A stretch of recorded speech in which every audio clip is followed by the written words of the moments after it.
Rajya Sabha chance లిస్టులో చింతకాయల విజయ్ పాత్రలో రాజ్యసభ ఎన్నికల హడావిడి మొదలైంది. వైసీపీకి చెందిన ముగ్గురు ఎంపీల రాజీనామాతో ముందుగానే ఎలక్షన్స్ ముంచుకొచ్చాయి. రాజ్యసభ సభ్యత్వాలు వదులుకున్న మోపిదేవి వెంకటరమణ, బీద మస్తాన్ రావు, ఆర్ కృష్ణయ్య ముగ్గురు బీసీలే.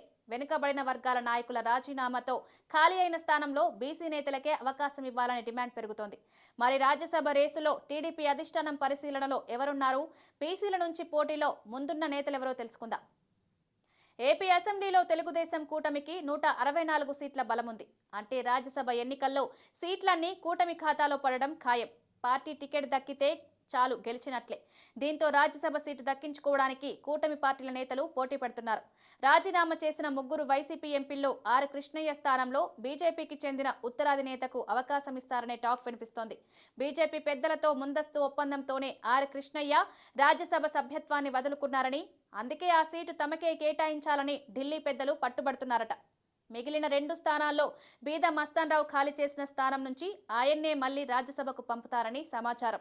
ఇక మాజీ మంత్రి మోపిదేవి వెంకటరమణ ఢిల్లీ రాజకీయాలపై ఆసక్తి చూపడం లేదు.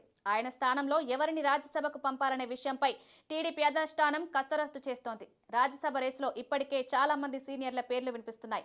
ప్రత్యక్ష రాజకీయాల నుంచి తప్పుకున్న మాజీ ఎంపీ గల్లా జయదేవ్, కేంద్ర మాజీ మంత్రి అశోక్ గజపతిరాజు, సీనియర్ నేత కంభంపాటి రామ్మోహన్ రావు, లింగమనేని రమేష్ తో పాటు లోకేష్ సన్నిహితులైన కిలార్ రాజేష్, చింతకాయల విజయపాత్రుడు రాజ్యసభ రేసులో ముందున్నారని తెలుస్తోంది. గతంలో రాజ్యసభ సీట్ల విషయం తెలుగుదేశం పార్టీ సీనియర్లకే ప్రాధాన్యం ఇచ్చేది. అయితే మారుతున్న రాజకీయాలతో పాటు పార్టీ అధిష్టానం ఆలోచనలు కూడా మారిపోయాయి. సీనియారిటీ కంటే పార్టీ కోసం కష్టపడిన వారు, త్యాగాలు చేసిన వాళ్ళు, యువతకే పదవుల విషయం పెద్దపీట వేస్తున్నారు. రాష్ట్ర ప్రభుత్వంలో నామినేటెడ్ పోస్టుల నియామకాల విషయంలో ఇదే ట్రెండ్ కనిపించింది.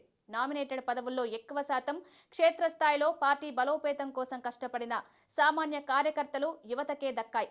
రాజ్యసభ సీట్ల ఎంపికలో ఇదే విధానం అనుసరిస్తే రాజ్యసభకు పరిశీలనలో ఉన్న జాబితాలో చింతకాయల విజయ్ పాత్రుడి పేరు ముందుగా ఉంటుందని పార్టీ వర్గాలు భావిస్తున్నాయి. 2019లో టీడీపీ అధికారం కోల్పోయిన సమయంలో పార్టీ సోషల్ మీడియా బాధ్యతలు తీసుకున్న చింతకాయల విజయ్ ఆన్లైన్లో తెలుగుదేశం పార్టీకి తిరుగులేని సైన్యాన్ని నిర్మించారు.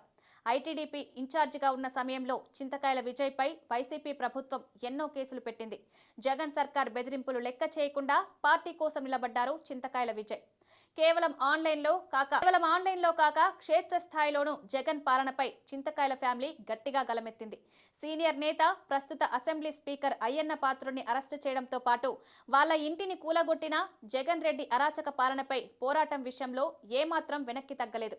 టీడీపీలో సీనియర్లకు గౌరవం ఇస్తూనే కొత్త తరాన్ని ప్రోత్సహించే విషయంలో టీడీపీ అధినేత చంద్రబాబు, యువనేత లోకేష్ ప్రాధాన్యం ఇస్తున్నారు. ఈ నేపథ్యంలో లోకేష్ కు ముఖ్య అనుచరుడు, సన్నిహితుడైన చింతకాయల విజయ్ పాత్రుడికి రాజ్యసభ సీటు దక్కే అవకాశం ఉందని తెలుగుదేశం వర్గాల నుంచి వినిపిస్తున్న టాక్. కూటమిలో భాగస్వాములుగా ఉన్న జనసేన, బీజేపీ నేతలతో చర్చించిన తర్వాత రాజ్యసభకు ఎవరిని పంపుతారనే విషయంపై పూర్తి క్లారిటీ వచ్చే అవకాశం ఉంది. నామినేషన్లకు మరో 2 వారాలు మాత్రమే గడువు ఉండడంతో ఆశావాహులంతా ఎవరి ప్రయత్నాల్లో వారు బిజీగా ఉన్నారు.